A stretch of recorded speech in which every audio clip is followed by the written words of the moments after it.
Assalamualaikum warahmatullahi wabarakatuh. Jumpa lagi di channel saya yang sederhana ini. Kita masih membahas masalah ilmu-ilmu gaib dan juga masalah ijazah-ijazah keilmuan, yang mana daripada itu banyak ilmu yang saya sajikan itu ilmu semula jadi ya. Jadi ilmu semula jadi itu tinggal siap pakai. Tidak perlu yang namanya melakukan puasa atau ritual. Nah, jadi itu namanya ilmu semula jadi. Karena itu lebih aman untuk para kalian yang ya intinya tidak ada yang mengawasi secara langsung lah. Seorang guru yang mengawasi secara langsung, jadi lebih amannya menggunakan ilmu yang namanya ilmu semula jadi. Karena yang namanya keilmuan apalagi ilmu gaib, ilmu kebatinan, itu sangat perlu sekali yang namanya guru pembimbing yang langsung, yang kalian harus bertemu langsung. Nah, maka dari itu jangan sampai kalian beramalan yang tujuannya untuk kanuragan dan lain-lain lah, tanpa seorang guru. Orang yang mempunyai guru saja itu bisa terjadi yang namanya gangguan setan, apalagi yang tanpa berguru. Itu bahaya sekali, jelas-jelas sudah kalian nanti akan sering merasakan yang namanya sakit kepala, sakit-sakitan dan lain-lain lah. Itu efek sampingnya. Pada kesempatan kali ini saya akan membahas yang namanya ilmu tenaga dalam ya. Macam-macam yang sebutannya ada: ilmu tenaga dalam, ilmu karomah, ilmu ya itulah intinya tenaga dalam lah, mental lah.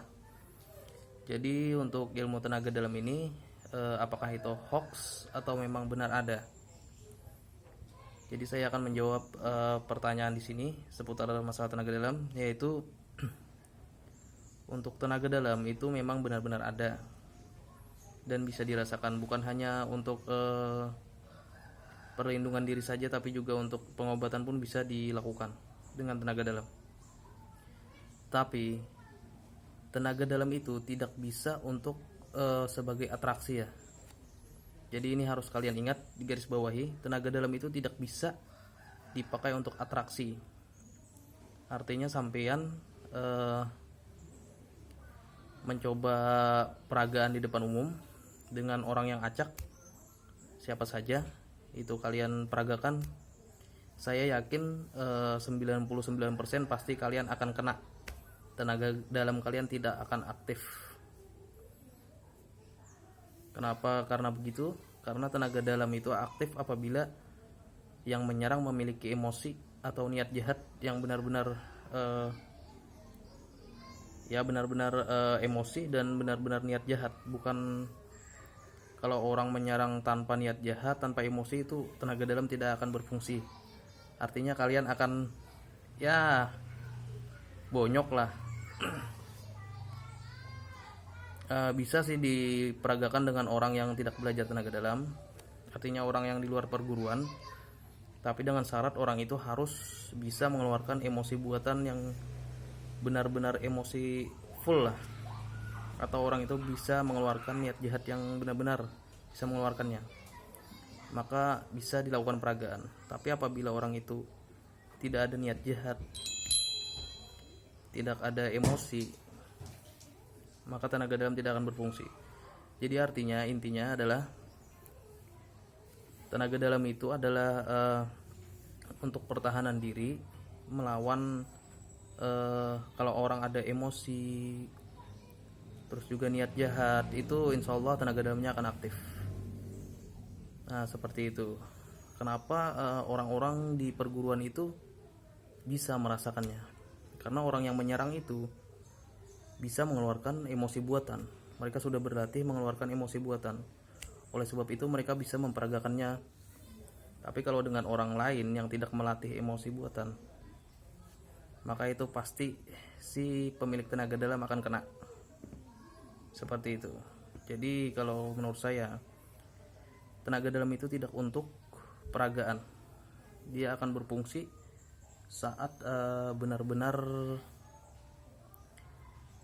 ya di dalam misal kita dalam tindak kejahatan, itu akan berfungsi dengan sendirinya dan itu akan bisa digunakan tenaga dalam itu, insya Allah. Nah seperti itu. Jadi ini kadang yang membuat orang salah sangka, orang pengen dicoba, diatraksi, ya akhirnya kan banyak orang-orang yang mencoba untuk menggunakan, memperagakan lah, melakukan tantangan lah, bahwa dia adalah seorang master tenaga dalam melawan orang bela diri. Akhirnya kan bonyok, karena ya itu tadi seperti yang sudah saya sebutkan tadi, seperti itu. Jadi intinya tenaga dalam tuh bukan untuk atraksi ya, seperti itu. Kalau buat atraksi mending sampean belajar ilmu kebal, debus, itu bisa untuk atraksi. Terus juga bela diri. Nah kalau sejenis seperti kebal, ilmu kebal ini bukan tenaga dalamnya tapi ilmu kebal, itu bisa untuk atraksi. Tapi kalau tenaga dalam tidak bisa. Saya sudah menelitinya, mengamati tenaga dalam ini tidak bisa untuk yang namanya atraksi. Seperti itu sepengetahuan saya. Karena kalau memang ada yang seperti itu bisa, ya silakan lah, kita cobalah. Kalau memang yang benar-benar bisa digunakan kepada orang yang biasa, orang yang tidak mengeluarkan emosi, orang yang tidak memiliki niat jahat, itu dijamin tenaga dalamnya tidak akan aktif. Beda halnya dengan ilmu gaib. Nah kalau ilmu gaib ini beda lagi. Kalau kita menyerang orang dengan orang itu tanpa salah, itu bisa kena, tapi ini sudah masuk namanya ilmu santet. Nah itu dilarang oleh agama, jangan melakukan hal seperti itu. Gunakanlah ilmu-ilmu di jalan kebaikan, seperti itu. Jadi tenaga dalam itu memang benar ada, tapi tidak bisa digunakan untuk atraksi. Mungkin sekian video dari saya ini, pengetahuan masalah ilmu tenaga dalam ya, agar teman-teman juga mendapat pengetahuan di sana, jadi kan tidak bingung.